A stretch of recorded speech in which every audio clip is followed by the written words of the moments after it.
Donner la parole à Benk et Moon. Moon. Benk et Moon. On dirait une marque d'électroménager. Ah ouais, les deux meilleurs copains. Olivier Benk et Moon, vous Ou vouliez un ce boucher matin... cachère Richet aussi. Excuse-moi, moi j'ai le droit de les faire celle-ci. Il a le droit, il a la carte. Vous vouliez nous parler de la sortie très attendue d'un thriller, L'Intermédiaire. Ah oui, c'est très attendu. Alors, Oui, c'est ce qu'on m'avait écrit en lancement. Excusez-moi. J'aimerais commencer par vous raconter la fin. J'aimerais vraiment, mais je peux pas, parce que ça serait gâché évidemment. Mais c'est un très très bon thriller, bien paranoïaque. J'ai vu une camionnette garée devant l'immeuble. Je pense qu'il m'observe. Mais qui observe cette jeune femme et pourquoi cette musique est-elle aussi stressante? Eh ben, elle s'appelle Sarah. C'est une jeune scientifique, une agrobiologiste. Pour être précis, elle travaille plutôt sur une semence révolutionnaire capable de pousser partout, soi-disant bio, mais qui donne des cancers.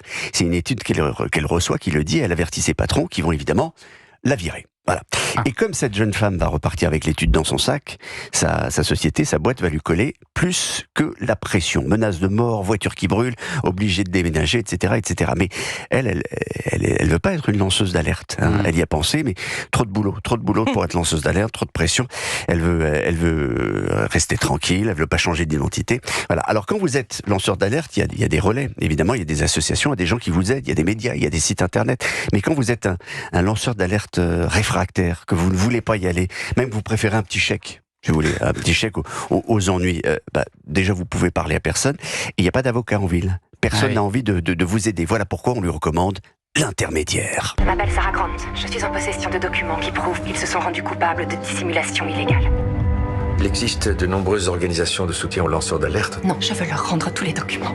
Il y a de nombreux canaux officiels, mais il existe aussi d'autres canaux. Qui est-ce? Qui est-ce? Eh ben, c'est l'Intermédiaire. Donc, une sorte de geek paranoïaque, à la fois super technologique, roi du déguisement, mais connaisseur comme personne des bonnes vieilles techniques analogiques. Il utilise même les services audio des sourds et muets pour communiquer. Et ça, je peux vous dire que c'est très malin.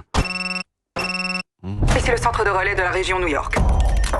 La loi sur le handicap de 1990 interdit aux opérateurs de divulguer le contenu de toute conversation traitée au centre.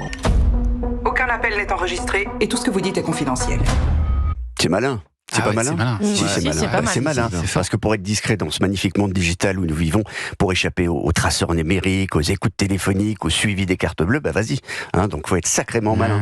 Et les gros bras d'en face qui veulent mettre la main sur le dossier toxique ont des méthodes de cow-boy et des moyens technologiques très puissants. Donc l'Intermédiaire va devoir déjouer les pièges digitaux, se cacher, se déguiser, mettre des petites moustaches comme ça, utiliser des objets analogiques et même vintage pour ne pas qu'on le reconnaisse. Et vous avez l'air vraiment de vous moquer de mon film, et ça, et je peux vous dire que dans ce thriller, la pression est très forte. On tient notre gars. Pas de film. Ils savent qui vous êtes. Vous êtes en grand danger.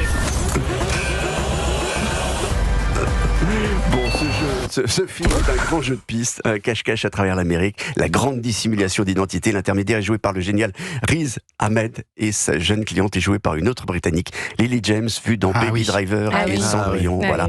Ça vous a plu? Beaucoup. Mais j'ai beaucoup aimé. Mais la bande-annonce n'est pas terrible pour vous le vendre. Mais quand même, heureusement que vous êtes là. C'est une belle chronique. Pour un mec qui n'a pas vu le film, c'est juste sur une bande-annonce. Il est fort, franchement. Tout ça avec le résumé Wikipédia et tout, franchement, j'ai l'impression d'être au collège, le mec qui n'a pas bossé son exposé, quoi.